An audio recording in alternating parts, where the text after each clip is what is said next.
in all the four ratio arms equally, This call is now being recorded. they get cancelled out.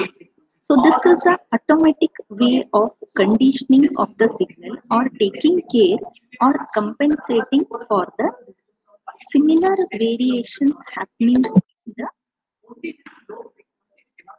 resistors. Whenever you connect a sensing element, especially the sensor which is being used in the R, what happens to that? This is specifically different type. So this different sensing element, when it varies, so it gives some indications that the variation occurring in the resistance is exclusively due to the variation in the sensing element only, and the resistance happening due to the variation in that particular parameter.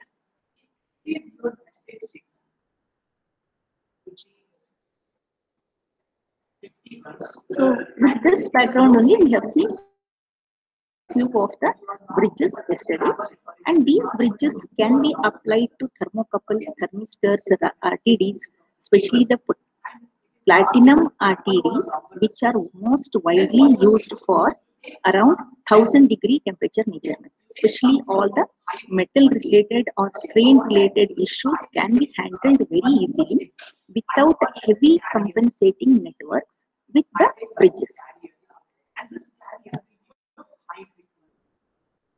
Now we'll see few more circuits with the help of Wheatston's bridge, how exactly other issues like the linearity issue or the sensitivity issue, they can be handled.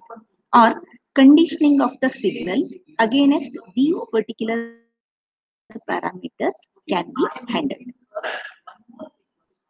So one is self-heating, the resistance variation due to self-heating, how it can be managed with the bridges, or how you can get accurate results we have seen in the earlier class.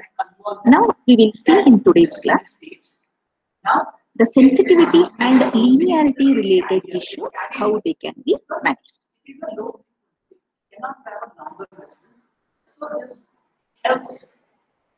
So here you have one more circuit where the similar structure R1, R2, R3, R4 are the resistors, and again one of the arms in them is a sensor element.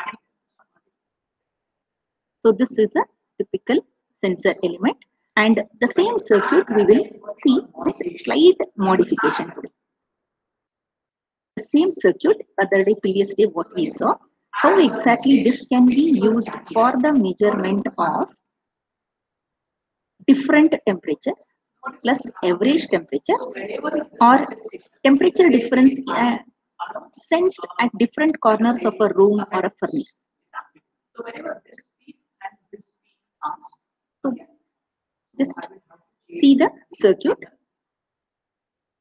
So this circuit gives you where two sensor elements are connected in two arms, same bridge, two sensor elements. You can see in the opposite arms are connected, and here we are measuring the voltage difference. That is nothing but the deflection of the galvanometer what we have connected.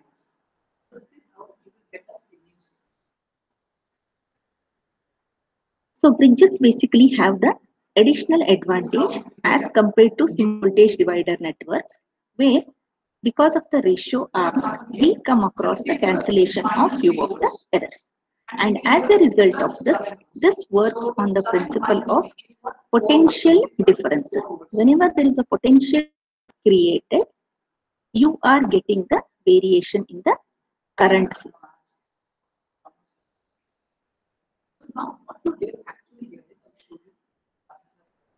Now this I will explain when I deal with the numerical. How exactly these different K factors and what are these constants. Basically K is a ratio constant of the resistor R. So for temperature sensors, this method yields differences of the two temperatures. Difference, basically one corner one sensor is connected, another corner another sensor is connected. Now when they are there in the ratio arms, this directly gives me what is the difference in the temperature of the two corners where I have placed two different sensors.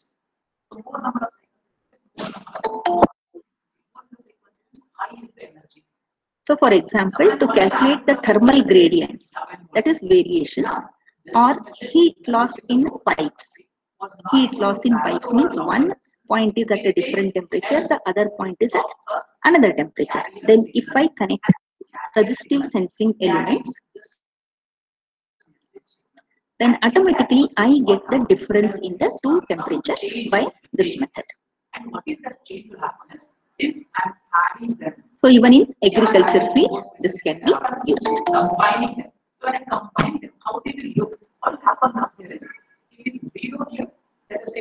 So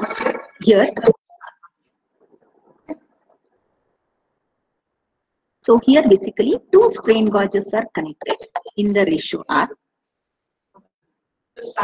Two ratio arms in the signal, and the ratio arms they are connected, and when there is a variation in either this or this, automatically the point at this where my cursor is pointed,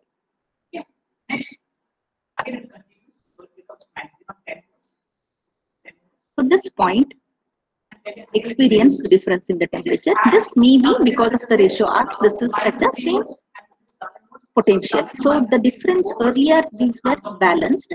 Now due to the imbalance in the strain developed in these strain gauges, or the resistance variation due to the strain experienced in the strain gauges, this resistance variation causes the difference.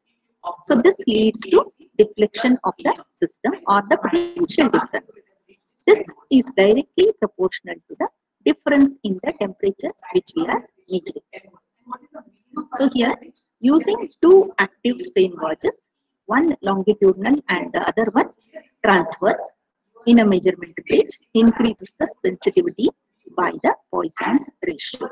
Basically, Poisson's ratio we have seen, it is the ratio of the tensile to compressive strains.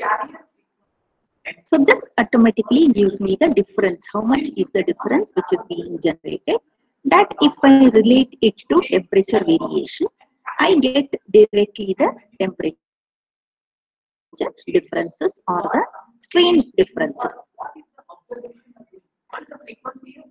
So here the output voltages, whatever reference voltage we have connected, because in the ratio R, you have two equal resistors.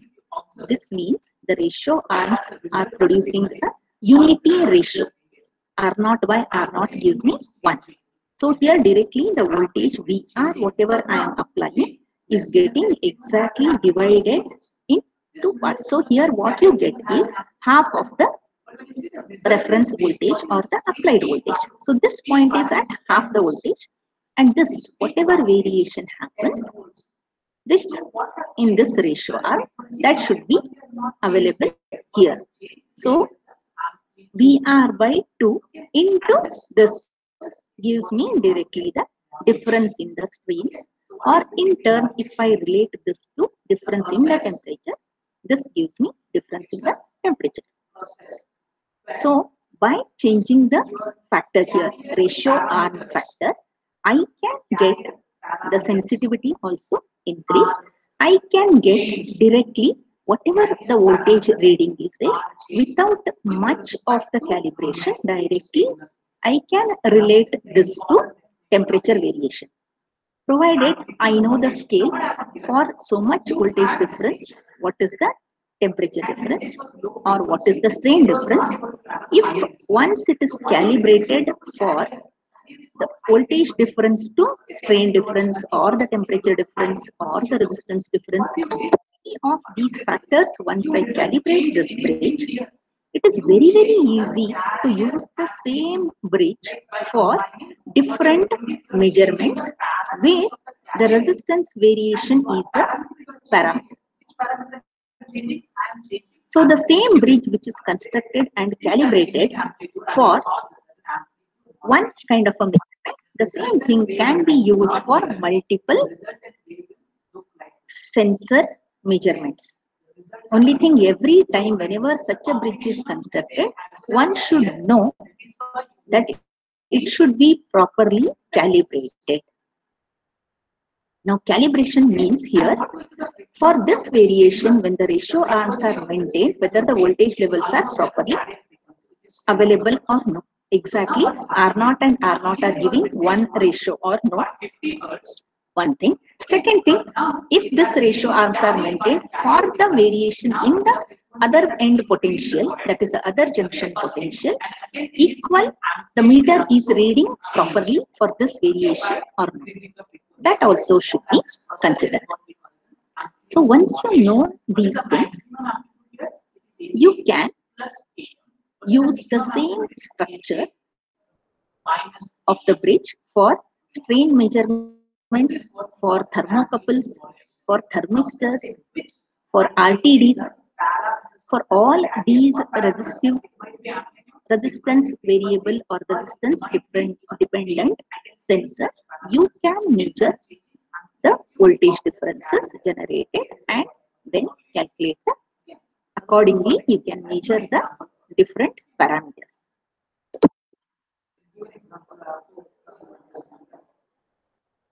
Now this is another structure where multiple sensors are connected in series like this, and these are going to give us the average resistance variation. This in turn, again, when I maintain the ratio R, here KR0 by KR0 is equal to K, then automatically this is going to give me the average of the temperatures. In some cases, especially the humidity or atmospheric temperatures, you require the average temperature measurements. You don't require a measurement where the point wise or the, just now what example we saw, the difference in the temperatures, we don't require under such cases. So under such cases, you can have always the average temperature measurement, especially the atmospheric temperature.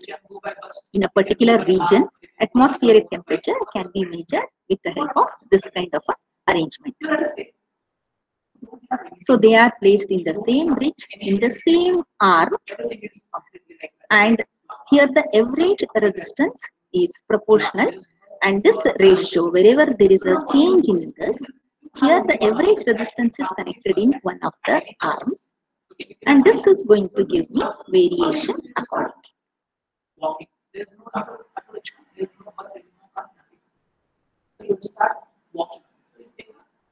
So Wheatstone's bridge can be used for the measurement of single temperatures. That is at a point, the temperature measurement of a point, or the furnaces, or the average temperatures, or the difference in the temperatures. So for all of them, you can measure the temperatures, and you can linearize and avoid the non-linear variations and use it. With this, you are getting the sensitive results.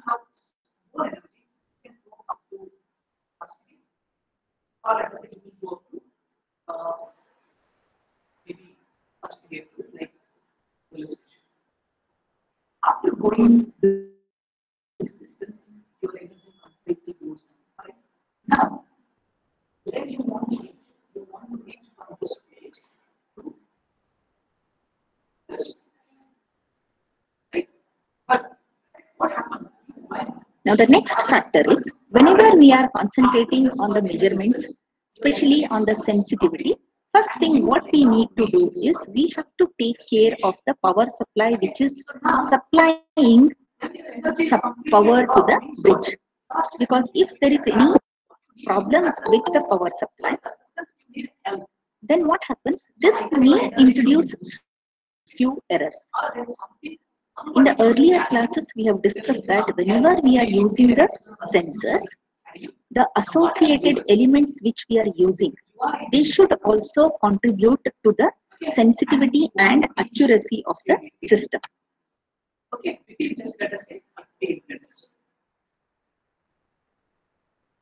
if the power supply is introducing some errors, then it will be difficult for us to get accurate results.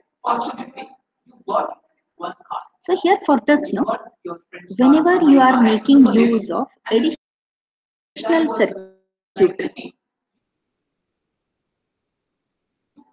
to condition the signal. Say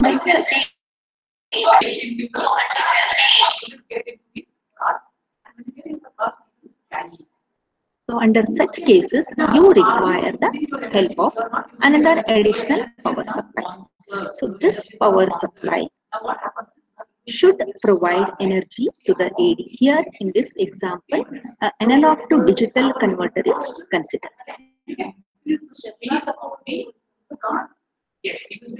See, this is the power supply I am connecting here. And this is an inverting amplifier. This inverting amplifier is basically connected to the two terminals where the difference voltage is getting generated. So this difference voltage in the earlier example also we have seen this difference voltage, because this is a open loop mode connected operational amplifier, we are going to have the saturation levels. If this crosses certain voltage levels, that is the plus V and minus V of the operational amplifier, you are going to have the saturation, or basically a digital signal is going to be generated. Those voltage levels are going to be fluctuating between plus V and minus V, or in other words, what we call them plus V sat and minus V sat. So this plus V sat and minus V sat voltages are going to be fed to the analog to digital converter.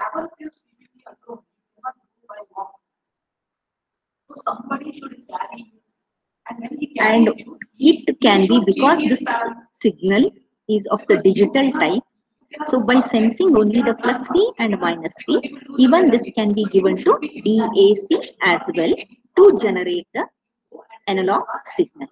So this has got the flexibility to get connected to both depending upon what are the voltage levels being sensed for. So the voltage supply for the amplifier does not require high stability, because the amplifier is able to reject its variations. Now here in op-amps, you come across a word known as PSRR, that is power supply rejection ratio, and one more term, that is common mode rejection ratio. These two terms I will explain after explaining this circuit a little while after this.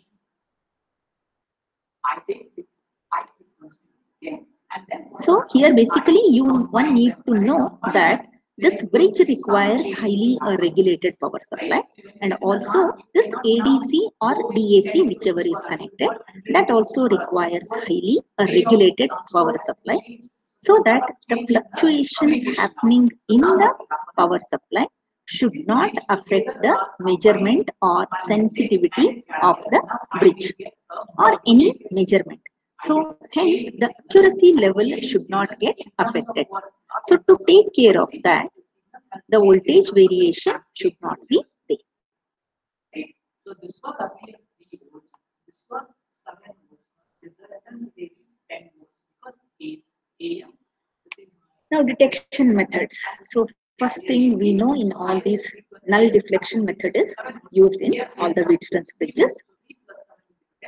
Now depending upon the application, we use what type of a deflection is required. Whether I use an analog to digital converter or a digital to analog converter, depending upon again op-amp configurations, we are going to decide what method the Wheatstone's bridge is going to adopt for detection of the sensor.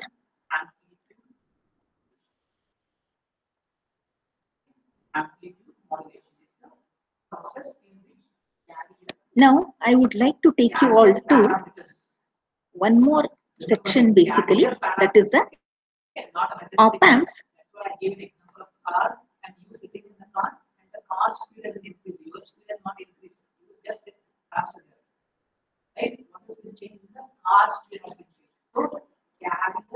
Thus, basically, the op-amps, because all the other circuits, especially the ones after this, used for signal condition, all of them use the op-amp circuits, whether it is self-generating type of sensor or the resistive type of sensor. In one section or the other, they have the operational amplifier in their operation. Earlier also, we have discussed few of the operational amplifier circuits, but now, today I would like to take you to few more op-amp circuits where we require current to voltage conversion or voltage to current conversion. How exactly this can be achieved with the help of op-amps. So, a quick recap of the basics of op-amp. So, op-amp has got two terminals, one inverting and other one non-inverting. These two are the input terminals and one output terminal where you are going to measure the output of the op-amp. And always most of these op-amps are provided with two regulated power supply connections, one plus VCC and other one is minus VCC. And whenever this is used in open loop mode, the maximum, because the gain of the op-amp is infinite, so whatever input voltage you give, the op-amp saturates between plus VCC and minus VCC. Hence, the output is limited between plus VCC and minus VCC. This is what we call it as saturation of the op-amp. So, if you use op-amp in open loop mode, this issue always arises because of the infinite gain of the op-amp. So, to avoid this kind of saturation conditions, we always use the op-amp in feedback mode, where from the output point to the inverting terminal, feedback is given. And always this feedback, in case of all the amplifiers, it is to the inverting terminal. That means we are giving negative feedback to the op-amp. And always, whenever it has to be used to limit the gain or to limit the saturation, always it has to be negative feedback. If you give positive feedback, it further increases the gain of the op-amp. So, such a configuration cannot be used when you are limiting the gain of the op-amp. That happens actually in case of your oscillator signals or oscillation generations. So, if a op-amp circuit is being used for the generation purpose, then you can give positive feedback so that it further goes on adding to the gain and gives you a undamped signal. But whenever it is used in the amplifier mode, always negative feedback should be given to the op-amp. So always the feedback from the output to the inverting terminal of the op-amp. Now basically you have, when you have two terminals, negative and positive, then the difference voltage is getting amplified. So this difference voltage which is generated between the two terminals of the op-amps is getting generated. Now all these op-amps, what do they consist of? This is basically here I have shown a 741 op-amp with 8 pins. Now here pin number 2 and pin number 3 are your inverting and non-inverting terminal. Pin number 6 is the output, and between or pin number 4 and 7 are for power supplies. And 8 is a not connected pin. 1 and 5, they are used for offset reduction. Now I will come to the point what exactly this offset is. So basically, the ideal characteristics of the op-amps are the gain is very, very high. Ideal terms, it is called as infinite, the gain. And also the impedance of the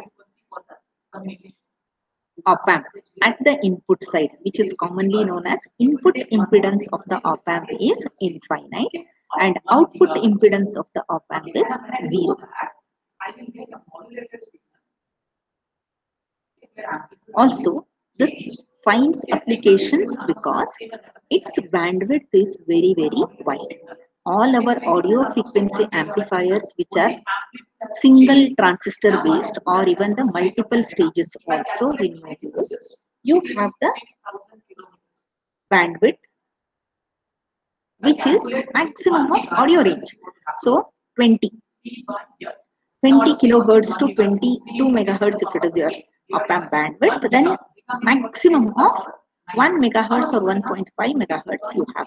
Beyond that, you don't have any single transistor stage amplifier. When you use multiple stages of this RC coupled amplifiers, to have a trade-off between the gain and bandwidth, because gain bandwidth product in case of any RC coupled amplifiers is a constant. If gain is increased, you have to compromise on the bandwidth. If bandwidth is increased, then you have to compromise on the gain of the op-amp. So, but in the case of op-amps, the bandwidth is very wide. Because of this wide bandwidth, it can be used over large application ranges. Now, these two are very important factors in case of op-amps. Common mode rejection ratio and other one is power supply rejection ratio. In the earlier example also, we have considered what is this power supply rejection ratio. Now, power supply rejection ratio basically, it has two meanings. One is whenever you change the supply, that is we are using plus VCC and minus VCC. Whenever you change the supply, this ratio, the power supply, due to change in the power supply, what is the variation happening at the output? When I change the power supply, what is the variation happening at the output? First meaning. Second meaning is whenever I change the values from say 5 volts to 10 volts, when I change, what is the variation? The corresponding variation is happening in the output or no. So these two have the meaning for this power supply rejection ratio. So this is the ability of an amplifier to maintain its output voltage as its DC power supply voltage is varied. So it has to maintain its output, not vary drastically due to the change in the power supply or variation in the voltage levels. For both the conditions, the power supply, the op-amp should maintain its output. So how do you rate this variation? How are you going to measure it? So this is measured as a ratio. So change in the input supply divided by the change in the output. When I change, say from 10 volts to 15 volts, what is the change in the output? The corresponding change in the Vout is measured. So this ratio gives me power supply rejection ratio. Or I change one power supply to another power supply. Then what is the change in the output observed? This is expressed as always a ratio. So in other words, it is expressed as immunity for change. Immunity for change. So this ratio should not be very high. So it should maintain for any variation in the power supply, the output should be maintained. This is a sign of good op-amp circuit. Now the next factor is common mode rejection ratio. This plays a very important role in sensors especially. When you are using the op-amp as an amplifier, it may not have so much effect because small variations in the gain may not make a lot of difference. But when you are using as a sensor or as an amplifier for the sensed output voltage, it makes a lot of change. Because here the associated circuitry should give you accurate results. Only then whatever change is happening, that can be attributed to the sensor change. So the accuracy of the sensor is dependent on all these factors. So the next factor is common mode rejection ratio or CMRR. It is the ratio of the differential gain versus the common mode gain. Now differential gain means when the inputs are given same voltage, naturally it provides the difference voltage. See, actually the output or the difference voltage VD is, if I am giving 1 volt to the inverting terminal, 2 volts to the non-inverting terminal, what is the difference voltage generated? 2 minus 1. So that is equal to 1 volt. So this is the differential voltage which is generated. Now when it is amplified, what I get is difference gain. Similarly, when I give the same signals, then minus of minus, that is a common mode gain. So the gain whatever I obtain now due to this signal, that is called as a common mode gain. So the ratio of these AD by AC, if AD is the difference gain and AC is the common mode signal gain, then AD by AC gives me the common mode rejection ratio. So when we come to one more application, this I will give you exact values and one numerical on this so that you will understand this better.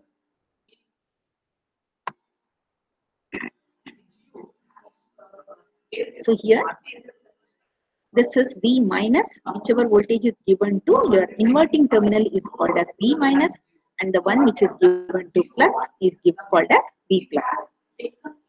So whatever V out is equal to gain into V plus minus. So in the previous example, what I get?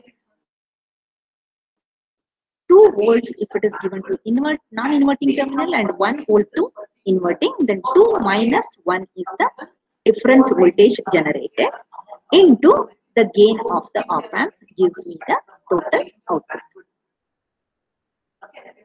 And if in ideal case the gain is considered, 20,000 into 1 gives me 20,000 volts.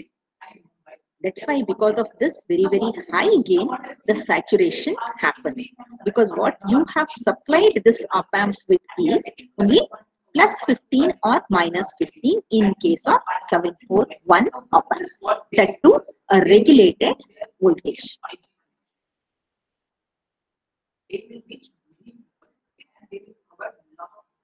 So because of this saturation issue, what is done is a negative feedback is given to the op-amp.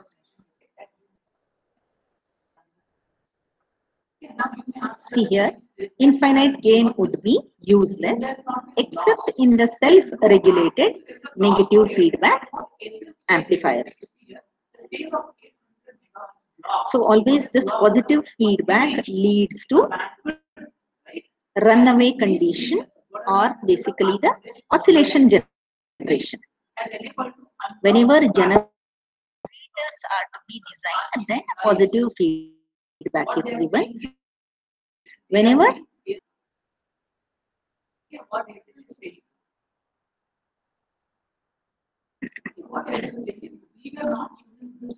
these are the few circuits.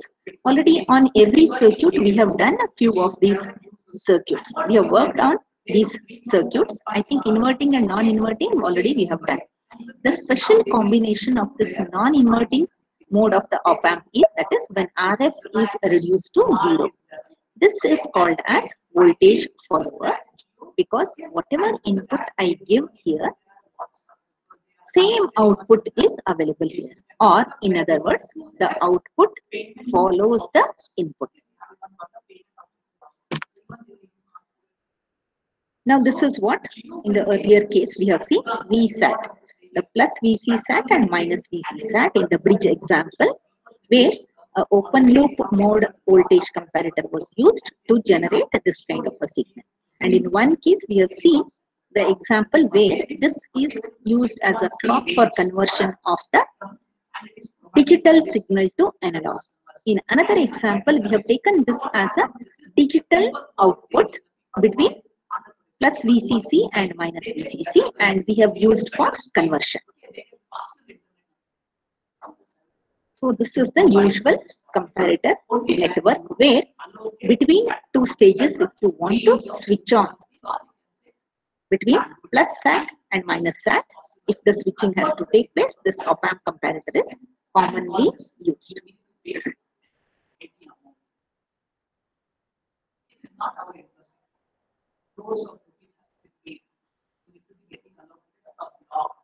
Now here these are the two examples where integrating and differentiating op-amps. So here you can see same RC combination in our filters what we have used. These are basically used for our integration just by interchanging the positions similar to our simple RC coupled amplifiers, where the passive filters we are using to convert the same passive filters to this active filter inverting mode. That means the output what you get here is going to be inverted, and you can see here this is integrating the output. Now output V out is equal to 1 divided by, leave the minus sign, already we have understood that this is given to the inverting terminal. So whatever output you get is going to be out of phase with the input. So this minus sign indicates only that. Next, what is this term? This 1 by j omega RC term, where RC is the time constant of the circuit into the V. So your output is going to be V in divided by your time. So this, in other words, when you convert it, it's basically going to give me the integration of the input, whatever I am applying. If you apply sinusoidal voltage here, you are going to get a cosine output, because input, if it is in the sinusoidal nature, the output is going to be cosine with inversion. So cosine means already 90 degrees phase shift you are introducing there, which is again inverted. So this is the nature of the output of the integrator. So the next one is a differentiator. Just by interchanging the R and C combination, similar to our integrator or differentiator or high pass or low pass filter, whatever we have studied without the active element, here it is going to be same. Only thing here, if you convert this term to again your RC time constant to into differentiation of the input. So these are very, very useful in case of our current to voltage or voltage to current conversion. Often we will be using these op-amps for conversion from voltage to current or current to voltage. So for such cases, these integrator and differentiator circuits are very, very useful. So try to remember them. Output voltage is equal to the integration of the input voltage with respect to time into 1 by RC, where time constant RC. And because it is connected to a inverting terminal, this minus sign invariably you get, indicating that there is a 180 degrees phase shift in the input and output. So remember both these circuits because it's for conversions.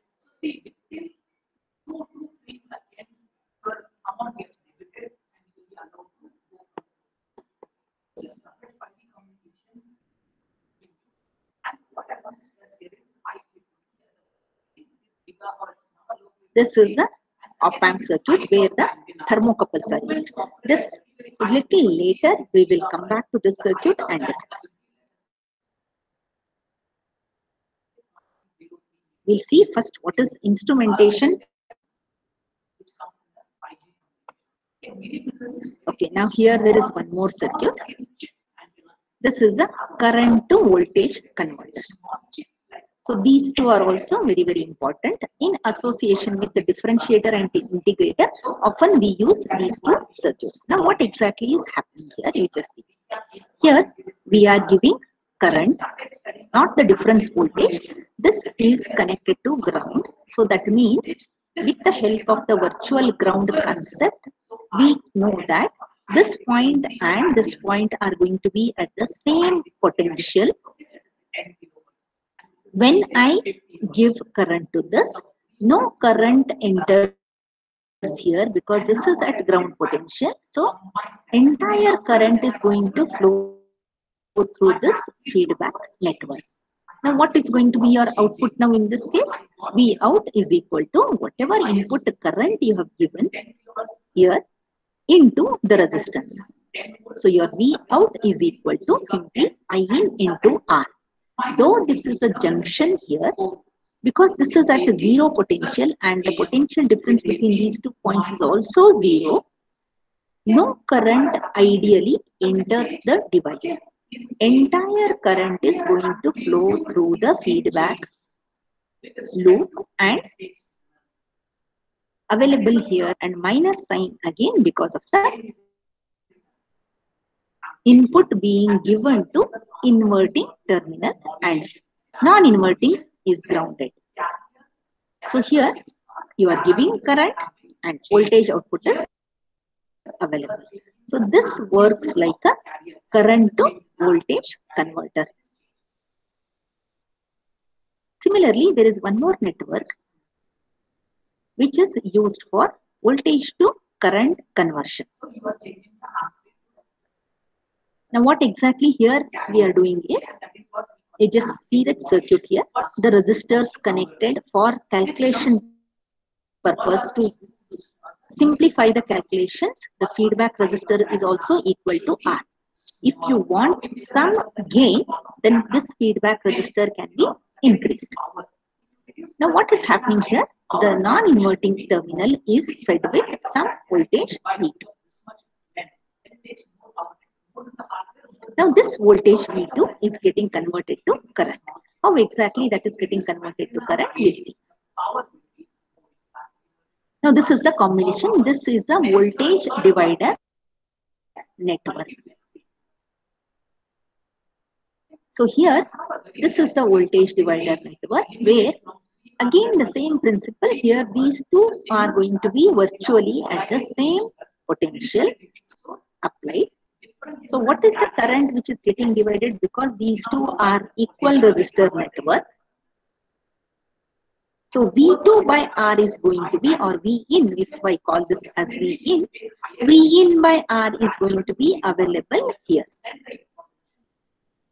The current going in this is going to be V in by R because of the simple voltage divider network and the virtual ground concept of these two. This means the entire current is going to flow in this part only.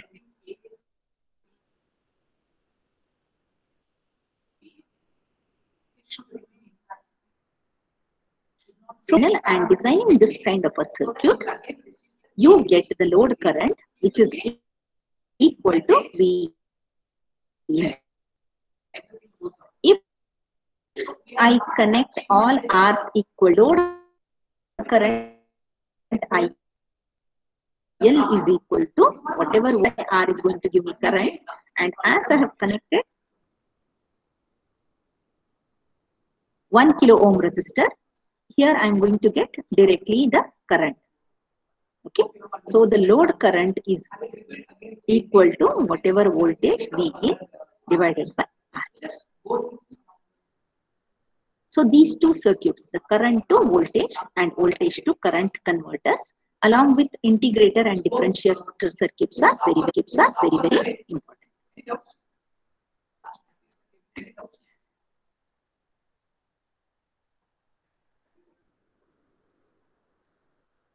So remember here always, whenever you are studying these current to voltage converter and voltage to current converter circuits, the current does not enter the device. Though there is a junction here, entire current is going to flow in the feedback path. So because of this, this relationship holds good. And already the other terminal is grounded. So this shows that, or this means that this point is going to be at zero potential, and here there is another zero potential point. So what is the current flowing between the two zero potential points? Definitely it is going to be zero.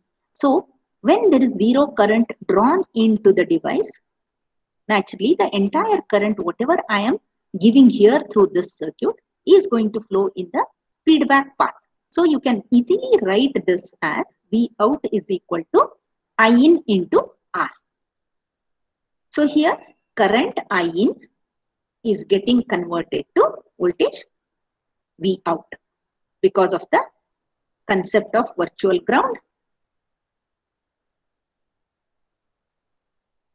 And this circuit has to be properly designed for the purpose. Similarly, in the voltage to current also, you have to design this circuit with proper resistor values. Only then this voltage to current converter functions. If the voltage division or the voltage divider network does not function like this, if you have R and 2R type of a network, then the voltage division or the divider will not produce here half the voltage. So because of this ratio, definitely this will not work like a voltage to current converter. Instead, it works like a voltage divider network, which we have seen in the earlier example.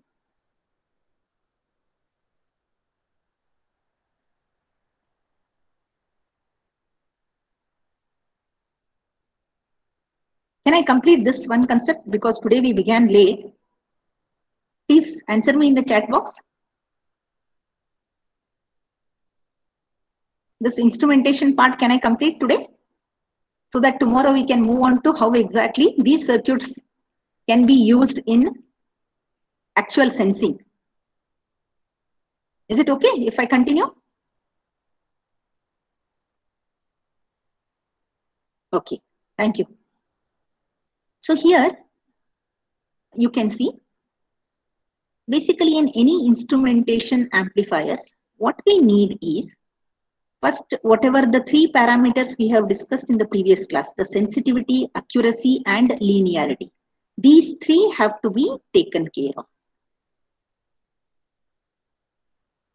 Even when the voltage input is fluctuating, the output should not have or should not carry those variations. Because these are used in sensing, any fluctuations happening here should be exclusively due to the variation in the parameter under measurement, not because of the circuit conditions, not because of the ambience variations, not because of the power supply variations. So exclusively the variation should be due to the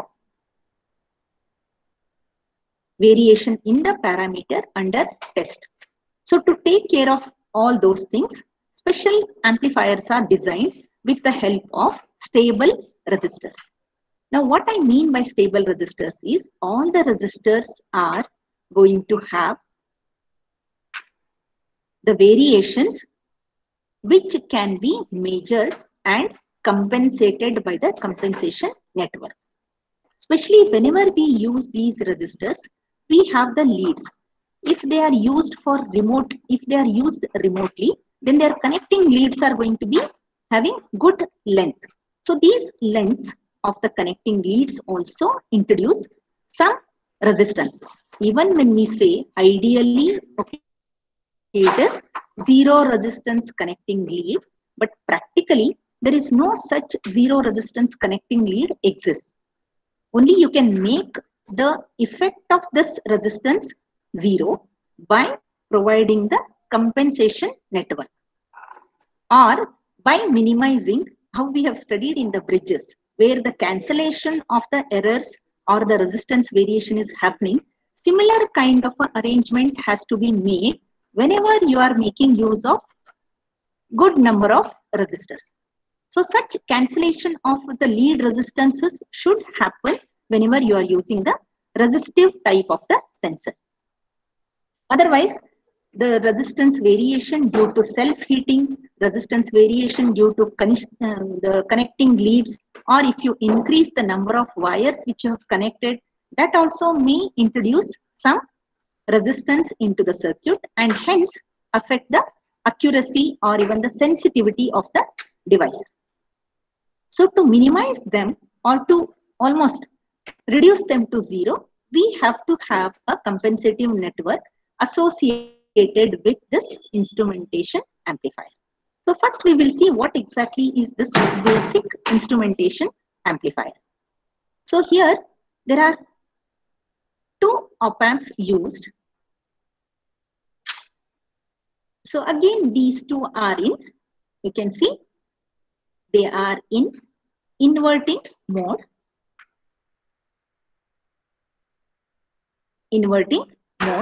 And whenever we are using this in inverting mode, one thing is very sure that the output is going to be inverted. And the next question is, like, if you don't want the inversion in the output voltage, what is the next configuration? In that case, you have to go ahead. Inverting mode is voltage follower mode is most commonly used in instrumentation amplifiers. If you don't want to use this non-inverting mode, then two inverting modes also are used. Give you what? Zero phase shift. One inverting mode gives you, so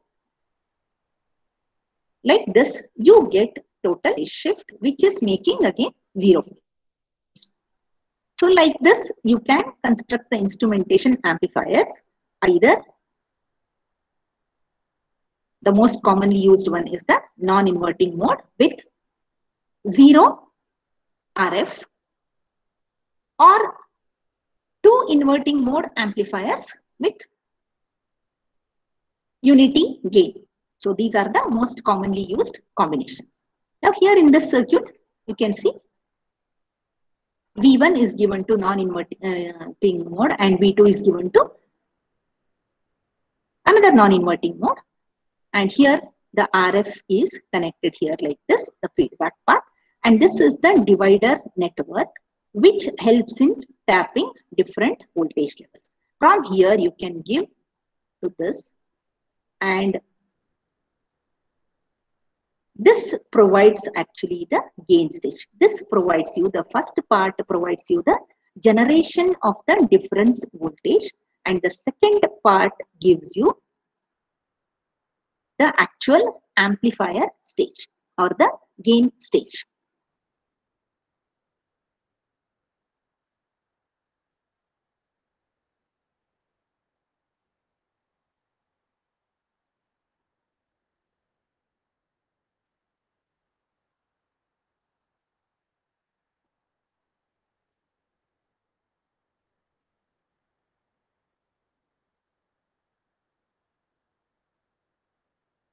So this has got many more advantages, especially the input impedance and the output impedance combinations are maintained properly. Because in all the cases, we require high input impedance and low output impedance for maximum power transfer as well as good gain control. These are the basic requirements.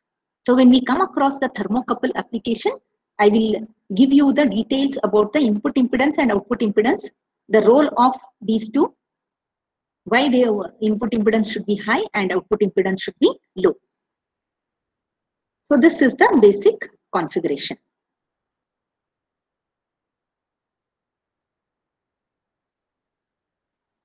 So here,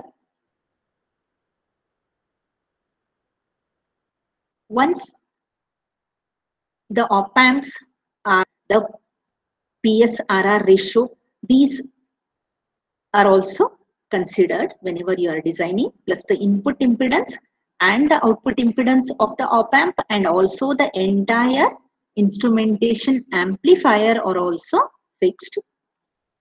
So by doing this, the variations happening due to the power supply, due to the variation in the resistive components, all of them can be minimized so that whatever readings you take are going to be highly accurate.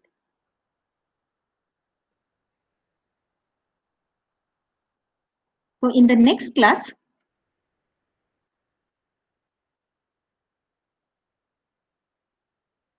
we'll go to few where exactly these amplifiers and the bridges, the combination is used for.